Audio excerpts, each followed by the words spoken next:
Hey everybody, I was watching a video while I was working today. Video is by Myron Golden. I don't know if you know him, but he's a very powerful speaker, businessman, Christian. But he told a story that kind of resonated with me. So the story is that a man was walking in his neighborhood, walked down the street, met a neighbor who was outside. Just walked over, started talking to him. The neighbor's dog was laying on the porch. Every so often he'd yelp or whine like he was in some sort of pain, but then just kept laying there. So every so often that would happen. After 2 or 3 times, the man said, "What's wrong with your dog? Is he sick?" "Nah, he's not sick." "Why does he keep yelping like that?" "He's laying on a nail, it's sticking in him." "Well, why doesn't he get up?" The neighbor said, "Well, it probably hurts him bad enough to whine about it, but not bad enough to get up and do something about it." That's pretty powerful. You think about that. Do we spend more time doing something to get out of a situation or just whining about it? Think about your life and your relationship with God.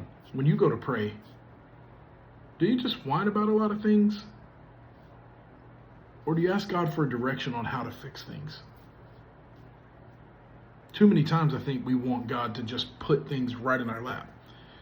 You need a financial breakthrough, then God, let somebody show up with the briefcase on the side of the road, right? Or, hey, let somebody come in and just pay all my bills. Or if we have a sickness or a physical condition, we just want God to touch it completely, heal us, which is fine. God's able to do all of that. But there are times when we have the power to make changes in our lives. But we spend energy on worrying and complaining instead of getting up and changing. Why? Because change requires some things. Number one, it requires effort. It requires a change in our lifestyle, right? The things that we've been doing, we have to change. The way that we've been thinking, we have to change. It requires us to do away with laziness.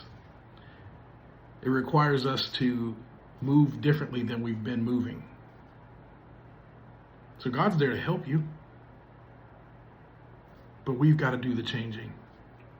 So whatever you're dealing with today, just remember, you have the power to change it for the better, at least a little bit. So let's change.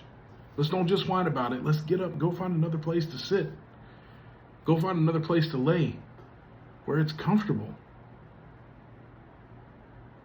That whining gets old. But seeing somebody change something, that does good for you and for the people around you. So I want you to be encouraged today. I don't want this to be just another thing that you hear and, oh, that's cool. Like, no. I want you to take this to heart. Because God is giving you the ability to change. But the free will, that's on you. Do you want to change it? Or do you want to just accept what it is? I hope y'all have a good day.